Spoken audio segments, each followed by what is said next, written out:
नमस्कार दोस्तों।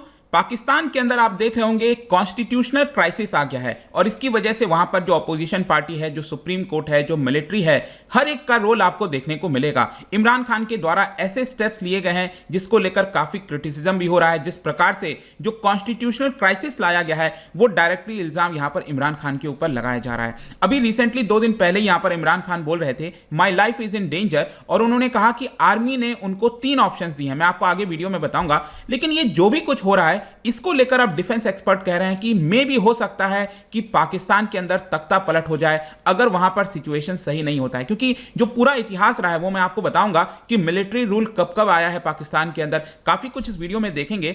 लेकिन अल्टीमेटली आप देख सकते हो पाकिस्तान में किसी भी प्राइम मिनिस्टर ने अपना 5 साल का कार्यकाल पूरा नहीं किया। जैसे हमारे देश के अंदर 5 ईयर का टर्म होता है, पाकिस्तान के अंदर किसी ने भी, जी हां, किसी ने भी 5 साल का कार्यकाल पूरा नहीं किया है। सिर्फ 3 ऐसे प्राइम मिनिस्टर रहे हैं जिन्होंने 4 साल से ज्यादा वहां पर सत्ता हासिल की है। इसके अलावा 4 ऐसे प्राइम मिनिस्टर रहे हैं जिनके पास 3 से 4 साल का कार्यकाल रहा है। मतलब कि किसी ने भी अभी तक ये अपना कार्यकाल पूरा नहीं कर पाया। तो इसको डिटेल से समझेंगे अभी एग्जैक्टली क्या हुआ, जो मिलिट्री इंफ्लुएंस है पाकिस्तान के अंदर वो कब से बना हुआ है, काफी कुछ जानने को है इस वीडियो में। चलिए आगे बढ़ते हैं, लेकिन उसके पहले ध्यान रखना है अगर आप कोई भी एग्जाम की तैयारी कर रहे हैं, यूपीएससी, जुडिशरी, बैंकिंग, या फिर अगर आप जनरली स्टॉक मार्केट के बारे में सीखना चाहते हैं, आप हमारे ऐप पर जाइए, वेबसाइट पर जाइए, वहां पर कोड इस्तेमाल कर सकते हैं अंकित 33। इससे आपको डायरेक्टली ये जो डिस्काउंट है मिल जाएगा। साथ ही साथ अगर आप एमसीक्यूज अटेम्प्ट करना चाहते हैं तो मेरे इंस्टा पेज पर जा सकते हैं, वहां पर स्टोरीज में जितने भी एमसीक्यूज हैं उसको आप अटेम्प्ट कर पाएंगे। तो चलिए देखते हैं अभी एग्जैक्टली हो क्या रहा है, यहां पर चर्चा क्या हो रही है। देखिए, जो डिफेंस एक्सपर्ट्स हैं उनका कहना है कि पाकिस्तान की आर्मी और जो साथ ही साथ उनकी इंटेलिजेंस एजेंसी है आईएसआई, वो एक कू कर सकती है, तख्ता पलट कर सकती है अगर पॉलिटिकल सिचुएशन और ज्यादा अनस्टेबल होता है और पाकिस्तान की आर्मी को लगता है कि उसको अब यहां पर जो अपनी कमान है वो संभालनी चाहिए। इनफैक्ट भारत के अंदर भी कई सारे जो एक्सपर्ट्स हैं उनका यही कहना है कि आगे आने वाले दिनों में देखना होगा कि जो पॉलिटिकल और कॉन्स्टिट्यूशनल अपहेवल आ रखा है वो किस तरह से टर्न आउट होता है। अगर इंस्टेबिलिटी बढ़ेगी तो डेफिनेट सी बात है पहले की तरह पाकिस्तान की आर्मी यहां पर तख्ता पलट कर सकती है। अब हुआ क्या था एग्जैक्टली, कल भी मैंने बताया था वीडियो में।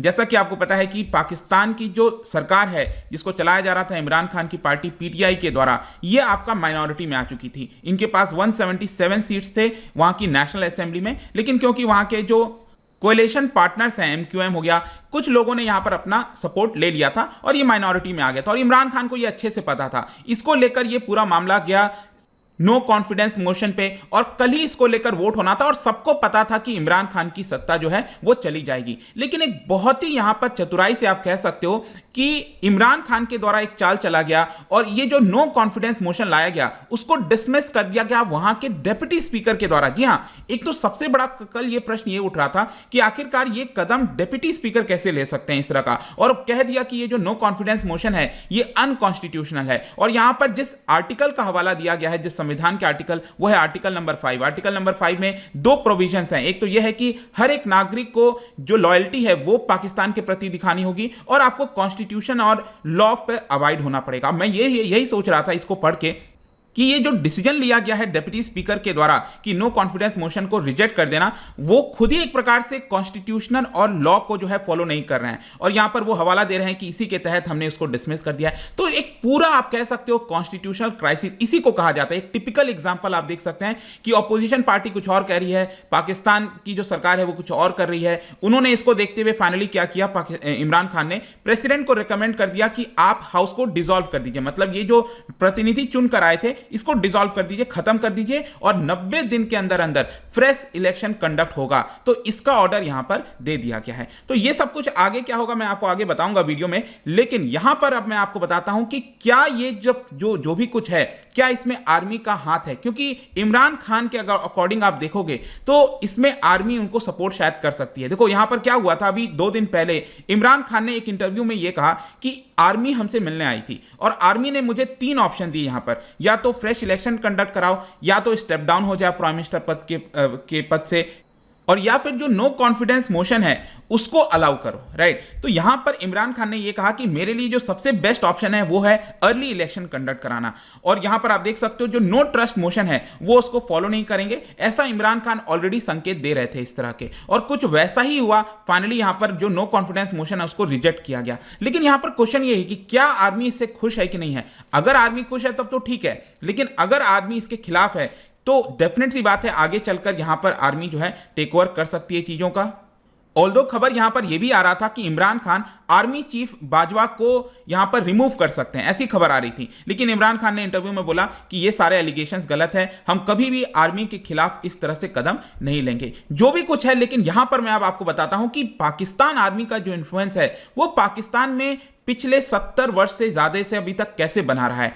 आप देखोगे तो पाकिस्तान कहने के लिए तो कॉन्स्टिट्यूशनली या डेमोक्रेटिक पार्लियामेंट्री रिपब्लिक है, हमारे देश की तरह बोलने के लिए है डेमोक्रेटिक पार्लियामेंट्री रिपब्लिक, लेकिन वहां पर पिछले 674 ईयर्स का अगर आप इतिहास देखो तो आधे से ज्यादा टाइम तक पाकिस्तान की आर्मी ने ही शासन किया है। 1947 से लेकर करीब 3 बार बड़े मिलिट्री कू हुए हैं, तख्ता पलट हुए हैं, 1958 से 1971, 1977 से 88 के बीच में, फिर फाइनली 1999 से 2008 के बीच में। एक एक करके मैं आपको बताता हूं। सबसे पहला इसका जो जड़ है वो वहीं से शुरुआत हो गया था जब अयूब खान जो मिलिट्री चीफ थे, अयूब खान ने क्या किया कि जो प्रेसिडेंसी है इस्कंदर मिर्जा की उसको हटा दिया और खुद यहां पर तख्ता पलट करके शासन पर बैठ गए। बोलने के लिए तो कहा जाता है कि 44 मंथ्स तक ही मार्शल लॉ वहां पर लगा रहा था पाकिस्तान में 1958 के बाद से, लेकिन वो शासन में थे, वो ऑफिस में थे टिल 1969। फाइनली 1969 में जाकर उन्होंने याह्या खान को सक्सेसर बना दिया और याह्या खान पूरे सत्ता में आ गए। उसके बाद याह्या खान अगर आप देखोगे तो बहुत बड़ी हार होती है। आपको याद होगा 1971 वॉर में बांग्लादेश जो एक सेपरेट देश बन जाता है, तो इसकी वजह से एक बहुत ही बड़ा एम्बैरेसमेंट था याह्या खान के लिए। और फाइनली यहां पर जो जुल्फिकार अली भुट्टो हैं वो उनको कमान दे दिया जाता है। जुल्फिकार अली भुट्टो जो पहला इलेक्शन है, जनरल इलेक्शन है, वो जीत जाते हैं और वो शासन पर आ जाते हैं।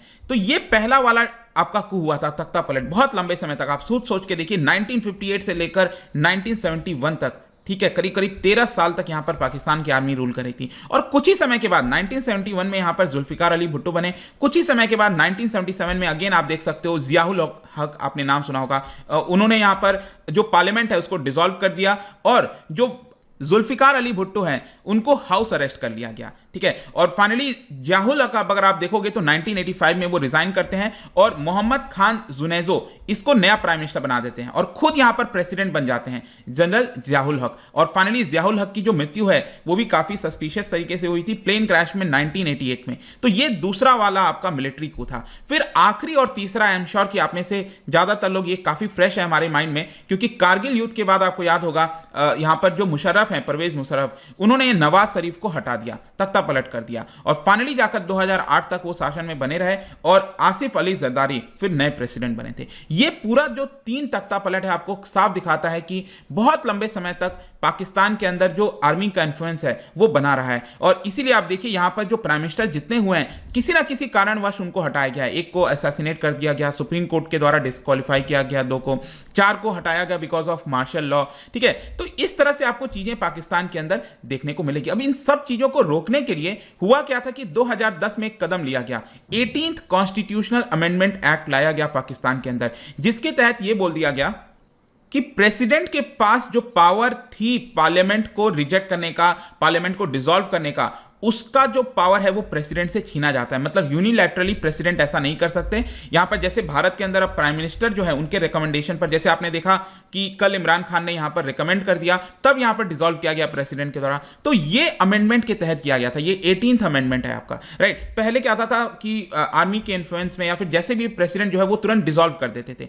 और क्राइसिस आ जाता था। तो ये पूरा आपको सिनेरियो फाइनली 2010 के बाद क्या है कि जो ट्रांजिशन है पावर का वो स्मूथ थोड़ा सा देखने को, फेयरली डेमोक्रेटिक तरीके से देखने को मिलेगा, लेकिन कभी भी आपको ऐसा नहीं मिलेगा कि आर्मी ने अपना इन्फ्लुएंस हटाया हुआ है। इनफैक्ट रीसेंट डेवलपमेंट जो भी कल तक कुछ हुआ है वो साफ दिखाता है कि आर्मी का इन्फ्लुएंस इनडायरेक्ट तरीके से बढ़ा ही है, एक प्रकार से आप कह सकते हो। मतलब कि दुनिया को दिखाया जा रहा है कि हम डेमोक्रेटिक कंट्री है, लेकिन आप खुद सोच के देखो, मैं पाकिस्तान के लोगों से भी ये पूछता हूं कि आखिरकार क्या कारण है। मतलब आप क्या कभी मिलिट्री का जो इन्फ्लुएंस है वो रखना चाहोगे? मिलिट्री का काम क्या होता है? देश की सुरक्षा करना, वहीं तक वो सीमित रहनी चाहिए। जो मेन जो पूरे देश को संभालना है वो इलेक्टेड गवर्नमेंट को संभालने देना चाहिए। तो ये पूरा सिनेरियो है। अब आगे क्या होगा, देखो अब आगे क्या हुआ था कि ऑपोजिशन जो है वो सुप्रीम कोर्ट चली गई। 3 मेंबर की जो बेंच है पाकिस्तान सुप्रीम कोर्ट की, वो इस पूरे लिटिगेशन को सुन रही है, और जो चीफ जस्टिस हैं वहां के, उन्होंने ये कहा है कि पाकिस्तान के प्राइम मिनिस्टर,